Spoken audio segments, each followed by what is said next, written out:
وَقَطَّعْنَاهُمُ اثْنَتَيْ عَشْرَةَ أَسْبَاطًا أُمَمًا، اور ہم نے بانٹ دیا انہیں 12 قبیلوں میں جو الگ الگ قومیں تھیں۔ 12 قبائل تھے، چونکہ یوسف علیہ السلام کے 11 بھائی اور تھے، اور ان 12 بھائیوں کے والد تھے حضرت یعقوب، اور یعقوب علیہ السلام کا لقب تھا اسرائیل۔ ہبرو لینگویج میں، عبرانی زبان میں، اسرائیل کا مطلب ہے اللہ کا بندہ، عبداللہ۔ تو اسرائیل کی اولاد بنی اسرائیل، یعنی اسرائیل کے بیٹے، وہ 12 بیٹوں کی اولادیں تھیں قبائلی سسٹم کی وجہ سے، تو وہ اسی طرح قبائل وہ چلتے رہے، اکٹھ ان کا نہیں ہوتا تھا، اس لیے پھر وہ 12 چشمے بھی جاری کرنے پڑے، وہ آ رہا ہے اب ذکر۔ اب وہ بٹے ہوئے تھے 12 قبائل میں۔ وَأَوْحَيْنَا إِلَىٰ مُوسَىٰ، تو ہم نے موسیٰ کی طرف وحی کی، اِذِ اسْتَسْقَاهُ قَوْمُهُ أَنِ اضْرِب بِّعَصَاكَ الْحَجَرَ، کہ آپ کی قوم کے لیے خاص آپ کو یہ وحی کی جا رہی ہے کہ آپ اپنے عصا کو پتھر پر ماریں۔ فَانْبَجَسَتْ مِنْهُ اثْنَتَا عَشَرَةَ عَيْنًا، تو پھوٹ نکلیں گے اس میں سے 12 چشمے۔ پانی پہ بھی وہ لڑتے تھے، تو ٹھیک ہے، پھر بہتر یہ ہے کہ ہر قبیلے کا اپنا اپنا چشمہ ہو جائے۔ تو اللہ کی قدرت، قد علم کل اناس مشربہم، جان لیا ہر گروہ نے اپنا اپنا گھاٹ۔ اس کا مطلب یہ ہے کہ یہ بھی کوئی مرزانہ طور پہ ہوا ہے، وہ 12 پہ بھی تو لڑ سکتے تھے نا کہ میں اہلا لینا ہے، یہ بھی تو ہو سکتا ہے نا۔ 12 چشمے نکلے، اب یہ تو نہیں ہے کہ ایک ایک ٹافی ہے جو آپ نے سب کو بانٹ دی ہے، وہ ظاہر ہے کوئی کہے کہ جی مجھے یہ والا پسند ہے، ایسے تھوڑا سا زیادہ پانی پہ نکلتا ہے۔ تو اللہ تعالیٰ نے یہ بھی معجزانہ طور پہ طے کیا، اللہ نے فرمایا کہ ہر ایک نے پہچان لیا کہ اس کا کون کون سا ہے۔ اب یہ اس کی تفصیل نہیں پتا، واللہ عالم کس طریقے سے اللہ تعالیٰ نے ان پہ یہ حق واضح کیا ہوگا کہ یہ والا جو چشمہ ہے یہ اس قبیلے کا ہے، یہ اس کا ہے، یہ اس کا ہے، یہ اس کا ہے۔ وَظَلَّلْنَا عَلَيْهِمُ الْغَمَامَ، اور ہم نے سایہ کر دیا ان پر بادل کا۔ وَأَنزَلْنَا عَلَيْهِمُ الْمَنَّ وَالسَّلْوَىٰ، اور ہم نے اتارا ان پر من اور سلوہ۔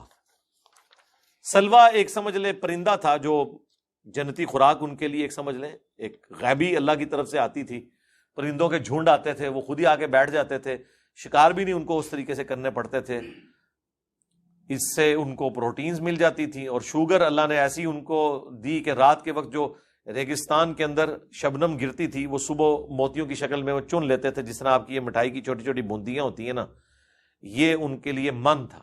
من اور سلوہ یہ دو، کیونکہ 40 سال تک وہ ریگستان میں بھٹکتے رہے، وہاں اللہ تعالیٰ ان کو یہ سارا کچھ کرتا رہا، اور اللہ تعالیٰ فرما رہا ہے ان پہ سایہ رکھا۔ ریگستان میں تو کوئی سایہ نہیں ہوتا، 6 لاکھ کا لشکر ہے، ٹریول کر رہا ہے،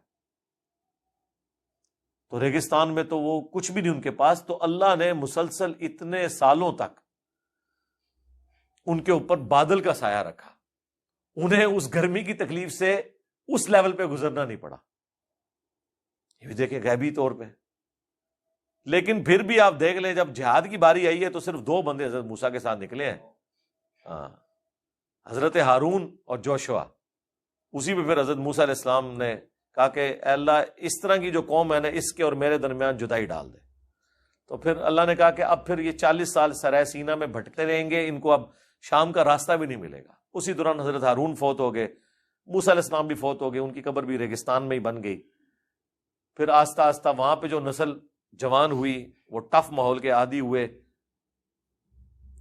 اور حضرت موسیٰ علیہ السلام کے پہلے جانشین بنے جوشوا، اور پھر آہستہ آہستہ انہوں نے اللہ سے دعا کی، تو پھر ہمت پیدا ہوئی کہ ہم جہاد کرنے کے لیے تیار ہیں، اور آہستہ آہستہ پھر فتوحات کا سلسلہ شروع ہوا۔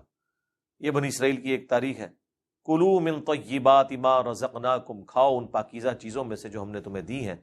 وما ظلمونا، اور نہیں ظلم کیا انہوں نے ہم پر، ولکن کانوا انفسہم یظلمون، بلکہ وہ تو اپنی ہی جانوں پر ظلم کرتے رہے۔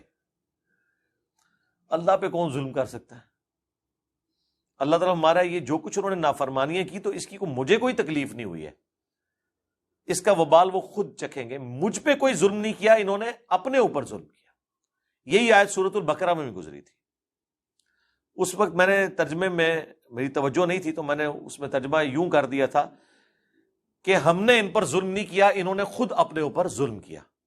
حالانکہ اس کا ترجمہ یہ تھا کہ انہوں نے ہم پر ظلم نہیں کیا بلکہ خود اپنی جانوں پر ظلم کیا. باتیں ویسے دونوں ہی درست ہے، لیکن ترجمے کے اعتبار سے یہ بات درست ہے.